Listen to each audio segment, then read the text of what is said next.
ดือนพิการนะไม่ค่อย18เอ้าโอเคไปเนาะจับมือมาเอาละเจ้าโคนได้กันได้ไป15คุณ15ไปขึ้นไปเบิ่งมานี่ไม่เอาขึ้นได้บ่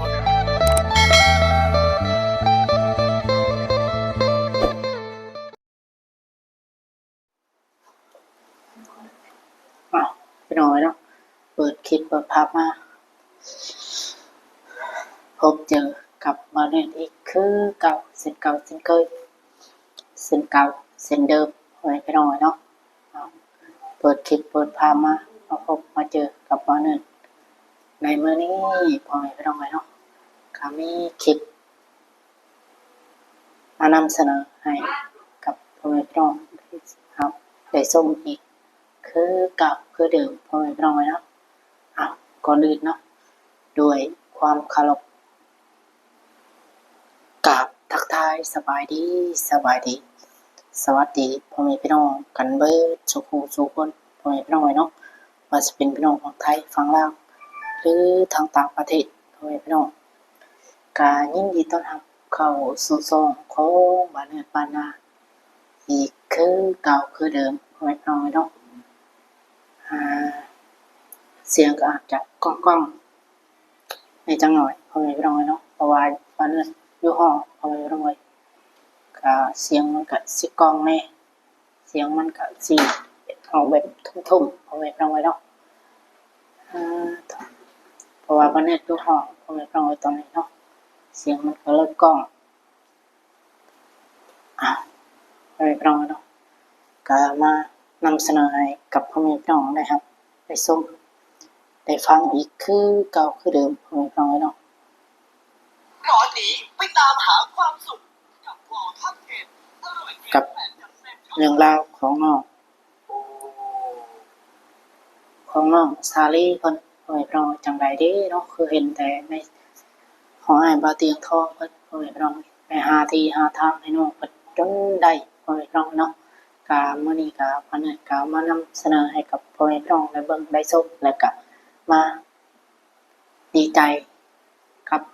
น้องๆเพิ่นยินดีน้องเพิ่นพ่อแม่พี่น้องเนาะก่อนอื่นพ่อแม่พี่น้องเนาะก่อนไปรับไปชมคลิปของอ้ายบ่าวเตียงทองเพิ่นไปหน่อยมาเนิดก็ขออนุญาตอ้ายเตียงทองเพิ่นเด้อพ่อแม่พี่น้องเนาะแต่ก็ขอโทษขออภัยหลายๆพ่อแม่พี่น้อง FC ทางอ้ายเตียงทองเพิ่นพ่อแม่พี่น้องก็หากเพิ่นได้เบิ่งได้ชมในคลิปนี้ก็ได้พ่อแม่พี่น้องเนาะที่ได้เอาคลิปของอ้ายเพิ่นมานำเสนอให้กับพ่อแม่พี่น้องได้เบิ่งได้รับได้ชมได้ฟังนำกันพ่อแม่พี่น้องโดยก็มี FC หลายๆท่านอยู่พ่อแม่พี่น้องมีแม่ FC เพิ่นคอมเมนต์เข้ามาก็หลายพ่อแม่พี่น้องมาให้กำลังใจให้บ้านเนือทาง FC ของอ้ายบ่าวเตียงทองนั่นแหละพ่อแม่พี่น้องเนาะบ้านเนือก็ต้องขอบุญขอบคุณเพิ่นหลายๆพ่อแม่พี่น้องเนาะที่เข้ามาติดตามรับชมแล้วก็ซอยเบิ่งคลิปให้บ้านเนือพ่อแม่พี่น้องขอบุญขอบคุณเพิ่นหลายๆเด้อเนาะ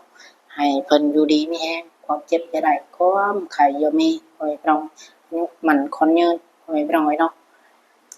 บ้านเนือก็ดีใจพ่อแม่พี่น้องที่ได้มีแม่ FC ทางอ้ายเตียงทองเพิ่นมาให้กำลังใจว่าซะให้พี่น้องเนาะโดย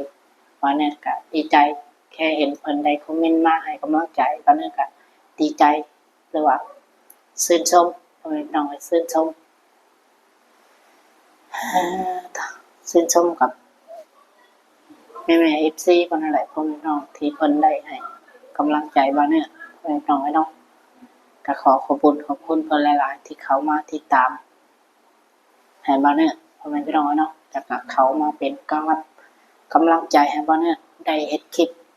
สู้ๆต่อไปพ่อแม่พี่น้องเนาะเพราะว่าตอนนี้ก็คลิปก็ยังลงคลิปก็ยังบ่สม่ำเสมอปานใดพ่อแม่พี่น้องบางมื้อก็ได้ลงบางมื้อก็บ่ได้ลงเนาะเพราะว่าวันนี้ก็สู้เวียกสู้งานพ่อแม่พี่น้องจังใดก็ต้องขอโทษขอไปนำแม่ FC เบิดสุขคนเด้อพ่อแม่พี่น้องเนาะ โอเคพ่อแม่พี่น้องเนาะเพื่อประการศึกษาเสียเวลาก็ไปเบิ่งไปชมคลิปของอ้ายบ่เตียงทองเพิ่นนั่นแหละพ่อแม่พี่น้องเนาะค่ะเรื่องราวของน้องสาลีเพิ่นพ่อแม่พี่น้องสิเป็นจังไดทางอ้ายเพิ่นก็หาที่หาทางให้น้องเพิ่นจนได้พ่อแม่พี่น้องว่าเนี่ยก็ดีมุกดีใจนำน้องเพิ่นมื้อนี้ก็เลยมายินดีกับเนาะทั้งน้องเพิ่นพ่อแม่พี่น้องเนาะสิว่าจังไดว่าเนี่ยก็ดีมุกดีใจหลายๆพ่อแม่พี่น้องแล้วก็มี FC คอมเมนต์มาแน่พ่อแม่พี่น้องเนาะว่าปานเนี่ยนี่ชื่อบ่พี่น้องเสียงแบบชื่อแบบมันบ่คุ้นเพิ่นก็เลยบอกให้บ่เนี่ยนี่เปลี่ยนชื่อพ่อแม่พี่น้องก็สิว่าจังไดเพิ่นเนี่ยก็บ่จักสิเปลี่ยนชื่อจังไดพ่อแม่พี่น้องก็ให้พ่อแม่พี่น้องในคอมเมนต์มาพ่อแม่พี่น้องเนาะคอมเมนต์มาบอกว่าแน่เด้อเนาะว่าเนี่ยก็ยังจักสิเปลี่ยนชื่อจังไดพ่อแม่พี่น้องก็ยังบ่ก็มีแต่ให้แม่ๆ FC เพิ่นเนาะคอมเมนต์มาว่าสิให้บ่เนี่ยเปลี่ยนชื่อจังไดพ่อแม่พี่น้องสิใส่ชื่อจังไดมันจังเหมาะสมพ่อแม่พี่น้องเนาะจังไดบ่เนี่ยก็ต้องกราบขอโทษขออภัยหลายๆพ่อแม่พี่น้องบ่เนี่ยก็ยังบ่ฮู้ว่าสิเปลี่ยนชื่อจังไดก็มีแต่ให้พ่อแม่พี่น้องคอมเมนต์มาเปลี่ยนให้บ่เนี่ยก็ได้พ่อแม่พี่น้องเนาะแต่ว่าเนี่ยก็สิเปลี่ยนอ่าดีมุกดีใจหลายๆพ่อแม่พี่น้องที่มีแม่ๆ FC คอมเมนต์มาให้กำลังใจพ่อแม่พี่น้องว่าเนี่ยก็สิเป็นยามลงคลิปไปเรื่อยๆพ่อแม่พี่น้องเนาะโอเคพ่อแม่พี่น้องเดี๋ยวมันสิดึกสิดื่นพ่อแม่พี่น้องเนาะก็ไปรับไปเบิ่งไปชมคลิปของน้องสาลีเพิ่นอีกคือเก่าคือเดิมเด้อมันก็ใกล้อยู่นี่พอดีนอกนั่นนึงแต่มันก็โอเคอยู่เดี๋ยวพี่อ่าเดี๋ยวผมไกลปานใดเนาะโอ้เขาสิว่า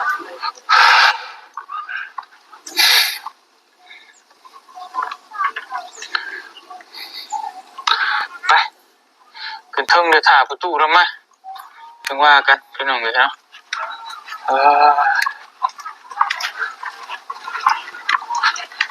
เรื่องดินตามเรื่องดินมีแต่ห่วงแพงๆพี่น้องคนขายกันเพราะว่าเฮาก็บ่แม่นเจ้าถิ่นก็ได้บ่ฮู้แต่แถวบ้านบ่เตียงก็บ่ฮู้อยู่หม้องนี้ถึกหม้องนี้แพงดินจัดจอกจัดชันมันแบบนี้มันบ่มีต้องมีแต่ดินบ้านเท่านั้นบ่เสียงมีแต่ดินส่วนบุคคลเพิ่นจัดชันกันเองข่อยมันบ่มีเกณฑ์มาตรฐานนะพี่น้องข่อยพอใจขายที่นี่ข่อยก็ขายข่อยบ่พอใจข่อยก็ยะมันบ่มีกฎเกณฑ์แบบว่ามันบ่มีแบบคือดินจัดสรรแล้วเพิ่นบอกว่าต้องขายเม็ดเท่านี้เม็ดเท่านี้มันเกิดซะมันก็ได้เอาไปมาดินอยู่ในเมืองแถวบ้านเฮาถือกล้วยอีกเลยให้มันไล่เป็นเม็ดเนาะไร่นึง40,000นึง40เม็ดคูณ40เม็ดนะ40,000ใกล้เมืองเนี่ยคือใกล้ปากซี่นี่แบบนั้นโดดได้ใกล้นครกระชอนผู้มีหารรถสวรรณเขตจากดินจัดสรรหันไปเข้าไปหาในเมือง 7-8 กิโลนะใกล้ๆแต่นี่พอมันก็พูดเนาะพูดเลยสาวกับตอนนั้น45ล้านแม่นบ่มันก็เกิน 70,000 กว่าบาทสาวคุณสาวซ้ำให้นั่นแหละเป็นไงปลูกเพื่อนในหลังนึงของน้ำเป็นครัวได้อยู่แต่ว่ามันเกินนะมันก็เกินโอ้สมเนี่ยสมกับบ้านนอกสมมันน่ะแพงสุดแต่ 30,000 แพงสุดละแต่นี่โลไป 70,000 ก็คือเนาะเพิ่นพูดจบนั่นแหละบ่มีดิขึ้นอยู่กุ้งใหม่มาน่ะเอาเห็ดเทือนอยู่คุกใหม่เลยคือห้างนกเลยคือห้างนกอ่ะเลยขึ้นใดขึ้นเหมือนต่างประเทศก็เห็ดอยู่ใส่ก็ได้อยู่ป่าเห็ดเทือนกันขึ้นใดขึ้นในเรื่องวันจันทร์ได้เห็ดนาพอเราก็เอาเห็ดป่ะคือบ้านจะเชิงกุ้งใหม่ อ่า ก็เย็นสบายอยู่เนาะ ไปนอน ยามพ้นหรือก็ไปหานมันเนี่ย พายุเขา เวลานอนด้วย แต่กูไม่แย่กับกูเป็นยัง เลย กูไม่เอากูเฮ็ดประชุมไหนต่ำๆทำไง คนนั้นใหม่ใหญ่ๆขึ้น แม่ เลยเนาะ แย่ การทำบนป้ายในกรุงเทพเองเป็นซัมบิดเน้นไว้เลย ซีบ่ลมพัดไว้ซี ถ้าเป็นดินไว้เลย กล้าอยู่บ่น่ะ แล้วรีด้วย สวยเด้อบ่เนาะวันนี้หยุดเนาะวันเสาร์หยุดโรงเรียนบ่ได้ไปเข้าโรงเรียนคืนนี้หยุดอีกมื้อนึงไปจะขึ้นเทิงพุ่นละไปถ่าเพิ่นไปน้องเนาะถ่าเพิ่นมาแล้วก็สิคุยนำเจ้าของดินจากที่ใดพี่น้องถ้าว่างชาวล้านยังใครอยู่เอาสิได้ดื่มใช่แบบว่า เก็บเนาะ แม่นตอนนี้เงินมี10ปลายล้านออมได้อาจจะได้4-50ล้าน หลาย โอ้ย เนี่ยคือ เพิ่นเจาะน้ำนี่อยู่แถวนี้นี่เท่าไหร่บ่จิ ได้บุ10 ล้าน แต่ก่อนแพงแต่ก่อนเนี่ยนี่ได้แต่ 10 ล้านสำนีนะเนาะ มันเป็นหูใหญ่บ่ แม่ ผู้ใหญ่บอก ใหญ่ กลางแมทอูดคือบ่าวหนุ่งเจาะนี่ก็เขาเจาะให้มีแต่6 เมตร โอ้6 เมตร 30 6 เมตรซื้อทอใหญ่ซื้อได้ทอสาวแม่นทอ40บ่ โอ้ รอกันเตือนนะ กันเจือนซื้อ บ่บึดเลยเห็นแล้ว เลย เท่าไหร่จะเจาะ ขอเจาะแต่กี่ก็5 ล้านดาวได้ โอ้แต่มี บ่มันก็ชำหูน้อยธรรมดาปกติแถวบ้านข้อยน่ะ เออ แต่ว่าเพิ่นหูใหญ่มันใหญ่กว่าหั่นอีกได้ ใหญ่บ่ แม่นใหญ่กว่านั้นอีกมันขั้นต่ำนี่มัน40ปลายอยู่แล้ว ก็ ถ้า ก็ล หู อง ใหญ่ ก็ลองไปเบิ่งอยู่เฮือนนะจะเห็นทอกับเจือนสำนักจะสำนัก บ่แต่เจ้าเว้านี่หูแล้วหูน้อย หูน้อย เหมือนหูใหญ่หูใหญ่มันบ่แม่น นี่นะ หูใหญ่มันใส่รถมันบ่ได้ใส่รถน้อยได้ใส่รถใหญ่เลยได้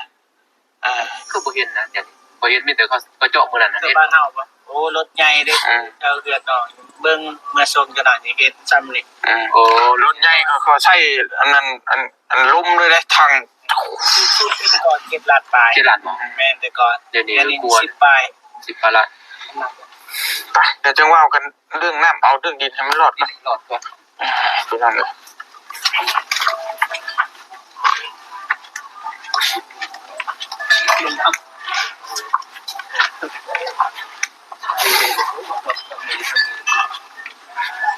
โยกไปจับเนาะ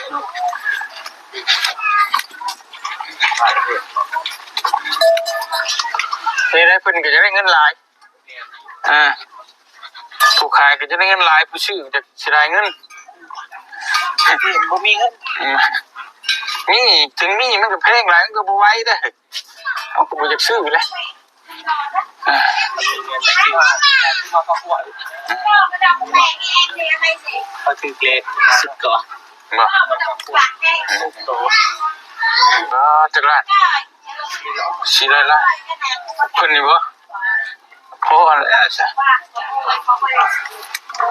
Này, dùng cái gà mà giờ này, này, sao cái này là thả, có, có các cô.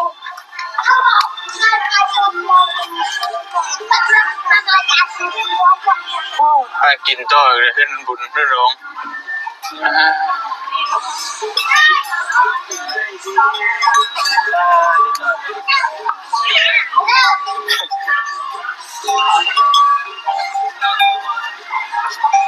พูดละทางไปพูดละพี่น้องเลย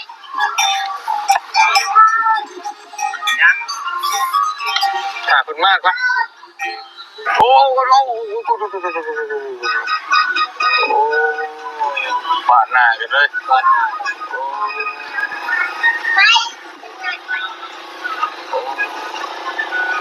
ไปเลยป่ะไปเลยป่ะไปเจ้าของที่เนาะสบายดีพี่น้องกัน สบาย โอ้อันนี้ว่าเจ้าของที่ไปยืนรอก้าร อเนาะเจ้าของที่เนาะย่องไว้ก่อนนะย่องเลยวานพืชต้องวางพุน ลองไปตีบ่ได้แล้ว มีแนว เขาบอกมันเล่นได้ใจมันได้กระเจิดตะเปิดหมอ มาได้ผู้สาว แล้วเขาก็ไปที่บ้าน ไป ไปก็ไปไปสิว่าเจ้าก็ให้ไปเบิ่งน้ำกันนะ ตลกดีว่าดัง รู้สึกว่าเอาลงมาทางนี้เนี่ยรู้สึกว่าอบอุ่นดีพี่น้องเลยมีคนยางอ้อมข้างอ้อมเอวเฮ็ดFCเพิ่นก็เว้ารู้เลยผู้ปานมาผู้เทศเพิ่นว่า เราเสียง หาเสียงโอ้นี่เพิ่นก็มักนะพี่น้องเอ้ยแต่มาเพิ่นก็นี่หน่อยได้นี่น่ะกาวบ่เว้าได้เลยเว้ยรู้มาเป็นเชียร์ สามารถครับเอ เป็นคนโต๊ะเดียว นะครับผู้ชมโอ้ยเอ๊ะ โอ้มันจะไก่แน่ ฮะ ที่นี่น้องเป็นสีกาอยู่อ๋อไก่ นอกแท้หน่อยเนาะก็ได้อยู่ นี่เหรอแต่ว่าไม่ได้ดิ้นนะเอาที่ได้ ลำบากเรื่องไฟเรื่องอย่างนี้นะไฟมาหอดตึกโตมากกัน ทำถึงน้องคน ฮะของไฟของไฟของไฟนี่ งานมาแล้วนะ มาเปิดเขามาเปิดที่มาเปิดคือ เพื่อ เปิด โอ้ย อะเปื้ออันนี้อะไรยังอะเกิด อาเกิด ชื่อเกิด วิยานี่เกิดนี่ นี่ นี่ นี่วะ ทำงานรถ อยู่เชิงพี่ผมมันเกิด ขั้นตอน เป็นป้าเลยนี่นะ นี่ให้ที่นั่นจะเรื่องนี้ก็ไม่ เวน เอาแต่ก็ไม่ โอ้ใครอยู่เลยไม่นี่เลยเห็นเพื่อนอ่า จะสิขายเลยใหม่นี่มันก็ขายกันใกล้ที่กับขายไหม เอามันก็ต้องเอาดิอ่า ใหม่ยังดีได้ดี มันดินดุงไม่เห็นเนาะมันเป็นดุง เรา ฮะ เคยทำเลย ต้นกระเสด โอ้ข้าวกะทิเอาบลาพอเป็นปันน้ำเบิ้ล พอได้ผู้เพื่อนผู้ชาตินี่สินะพอได้ไว้ อยากจะพูดแก้ไขน้อง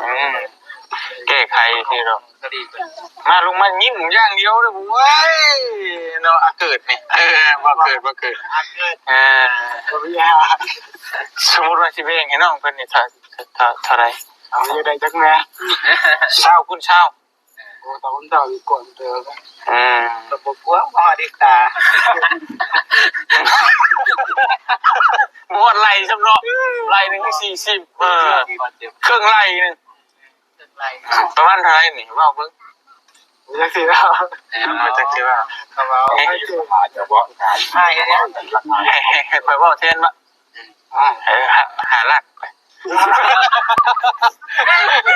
เอาให้ค่อยเว้าเนาะเจ้าเว้าได้ค่อยเว้าได้จะหาลักแต่งคอกันนี่แหละแก้ไข ทางกลางซอยกันไอ้ ทางพี่แห่กับโมเมนพี่น้องกันนะคือกับน้องสาลีตลอดซอยกัน เพียงเขาอยากซอยเพิ่น ข่อยกับบุมี่หรอก ใช่คนนี้มันใกล้เซ็ต แต่ว่าจะซอยเพิ่นพี่น้องเลยเนาะเจ้าสิแบ่งให้น้องเพิ่นได้เท่าไหร่ เรียกว่าซื้อขายอะไร บ่ได้นะมันแพงเด้ ที่แพง เราเรื่องซื้อใกล้มันจะเรื่องราคาเนาะนี่ตามมาแบ่งกันนะแบ่ง สูงเลยมันจะเวทกันไรขึ้นว่ามันคิดว่าตรงกันข้ามเลยกับอันบาเก็บว่าเมื่อกี้นี่คิดว่าอยู่พักนี่ที่สิทมดินบ่ง่ายแต่นี่มันสิ เจ้าไปตัวบ่ วันนี้มัน วันนี้มันผู้เฮือนบ่ได้เอาก็ต้องเอาหม่องมันนี่นะเพราะว่าต่อจากนี้มาหานี่นู่นน่ะนี่ก็เป็นเจนึงนี่แหละเจนึงพอได้ผู้เฮือนได้แต่เฮาก็ต้อง เดียวดอกไม้ ลงทุนเศร้าซื้อ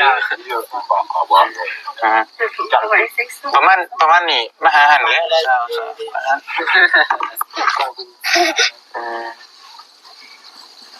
ตามบอกโทรศัพท์บอกว่าอยู่สินะ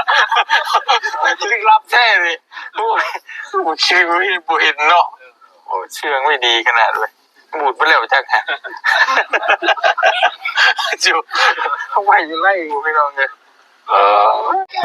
ฮะ มีเอาไว้มาเศร้าเศร้า เอามีงบทางซอยเนาะทางตัว แล้ว นี้ เป็นมาให้หน่อยนึงก็มาให้นะ แล้วไปก็ให้ท ว่า ำให้ไปเลยกะ ต้องให้คนตัวเป็นของเอง เอาเด็กมา มาจากสาวคนสาวมาเลย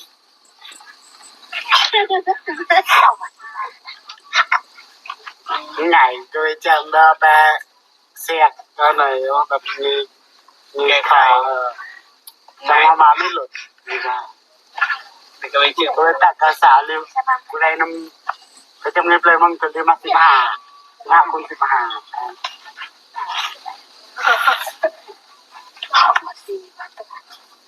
น้ำมันเนี่ยไม่จัดอันนี้ไม่จัดคนไม่จัดกูแหลก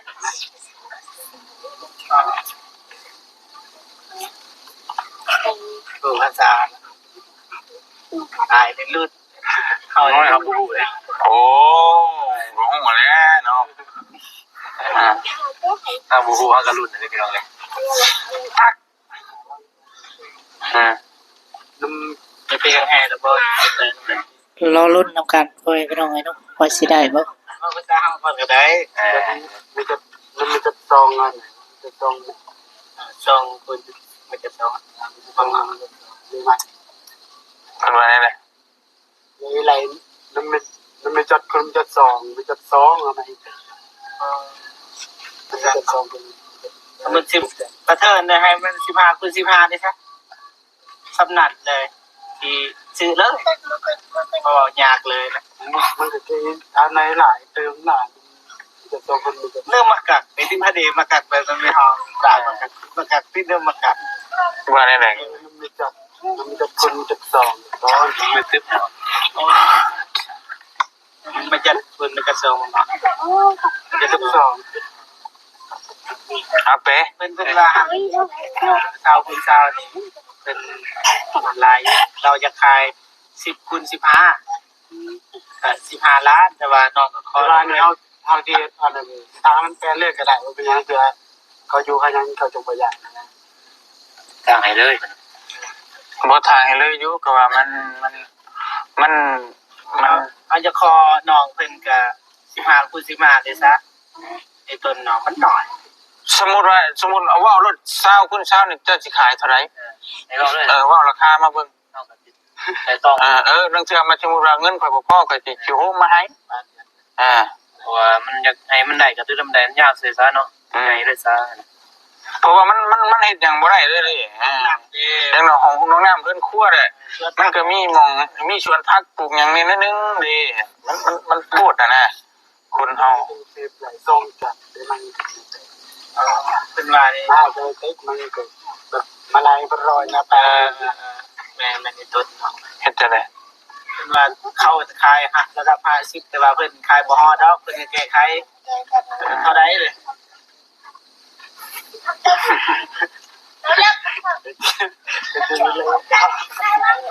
ขายว่าจัด30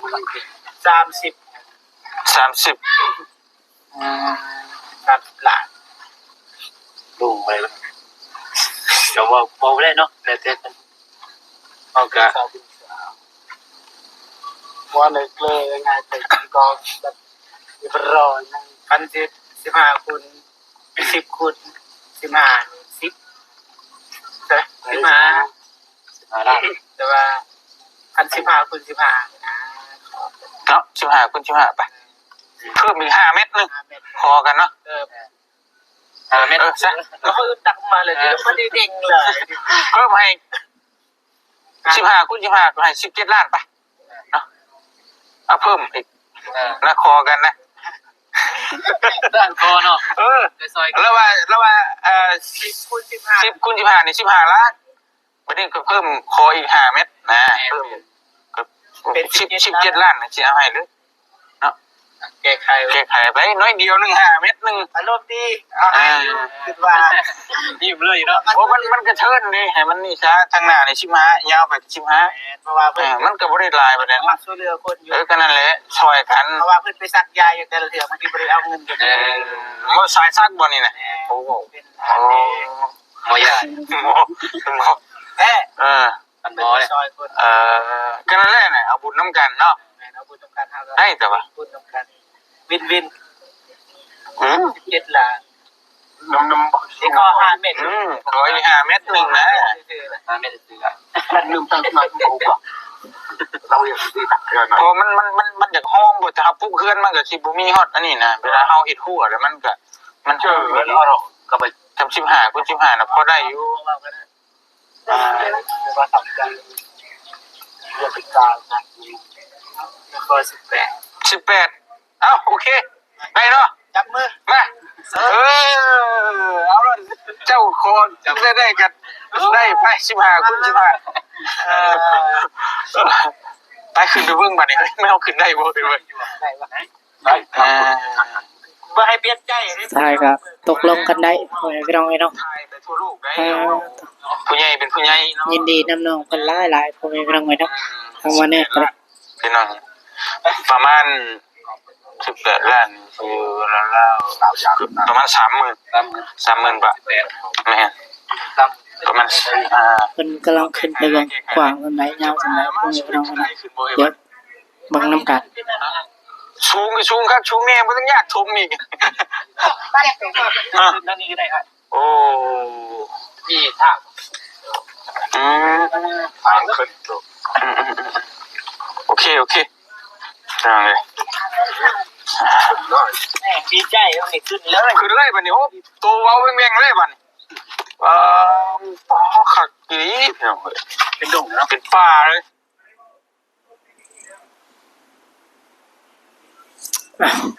โอเคพ่อแม่พี่น้องเนาะทางอ้ายเพิ่นก็เพื่อสิตกลงกันได้กับบ่แม่นง่ายพ่อแม่พี่น้องเนาะต่อรองขอรองกันบ่แม่นง่ายเนาะเพื่อสิได้ที่ดินที่ดอนให้น้องเพิ่นก็ต้องถือว่าอ้ายเพิ่นก็สุดยอดเลยพ่อแม่พี่น้องเนาะหาที่หาทางจนได้เด่นให้น้องเพิ่นพ่อแม่พี่น้องนี่มุกดีใจนำน้องเพิ่นหลายพ่อแม่พี่น้องเนาะเอาบ่แน่ก็ได้ก็ยินดีนำน้องเพิ่นพ่อแม่พี่น้องเนาะแต่มาเปิดคลิปในมื้อนี้ก็โอเคพ่อแม่พี่น้องเนาะทำมาเฮ็ดก็บ่มีหยังหลายพ่อแม่พี่น้องก็มีแต่ว่าสิประมาณนี้พ่อแม่พี่น้องเนาะเอาคลิปของอ้ายเพิ่นมานำเสนอให้กับพ่อแม่พี่น้องเฮาได้เบิ่งได้ชมพ่อแม่พี่น้องเนาะทำมาเฮ็ดก็สิมีประมาณนี้ก็สิขอตัวลาจบคลิปพ่อแม่พี่น้องเพราะว่าตอนนี้ก็ดึกแล้วพ่อแม่พี่น้องเนาะ10:33 นาทีแล้วพ่อแม่พี่น้องเนาะก็สิหาหลับหานอนเพราะว่ามื้อตื่นเช้าก็สู้เวียกสู้งานคือเก่าพ่อแม่พี่น้องเนาะโอเคสำหรับคลิปนี้อันนี้ก็ขอตัวลาไปก่อนพ่อแม่พี่น้องว่าเว้าผิดพลาดประการใดก็ต้องกราบขอโทษขออภัยอีกทีเปิดสู่หูสู่คนเด้อพ่อแม่พี่น้องเนาะสำหรับคลิปนี้ปาเนิร์ดขอตัวลาไปก่อนพ่อแม่พี่น้องก็อย่าลืมฝากกดไลค์กดแชร์กด Subscribe เพื่อเป็นกำลังใจให้ปาเนิร์ดได้เฮ็ดคลิปดีๆลงให้กับพี่กับน้องได้เบิ่งได้รับได้ชมพ่อแม่พี่น้องเนาะที่ปาเนิร์ดก่อนอื่นเนาะปาเนิร์ดก็ขอบคุณแม่ FC เปิดสุขูสู่คนพ่อแม่พี่น้องที่คอยมาติดตามและคอมเมนต์ให้กำลังใจปาเนื้อพ่อแม่พี่น้องมีกำลังใจเฮ็ดคลิปพ่อแม่พี่น้องเนาะทางใดบ่เนี่ยก็ต้องขอขอบคุณหลายๆและขอให้เพิ่นอยู่ดีมีแรงสุขภาพร่างกายแข็งแรงเด้อเนาะแม่ FC ต่อ อ่ะโอเคก่อนอื่นเนาะมาเนี่ยก็ขอกราบคำว่าสบายดีสบายดีสวัสดีพ่อแม่พี่น้องกันเบิดสุขทุกคนพ่อแม่พี่น้องพบเจอกันคลิปหน้าเด้อพ่อแม่พี่น้องเนาะอ่ะบ๊ายบายพ่อแม่พี่น้องเนาะ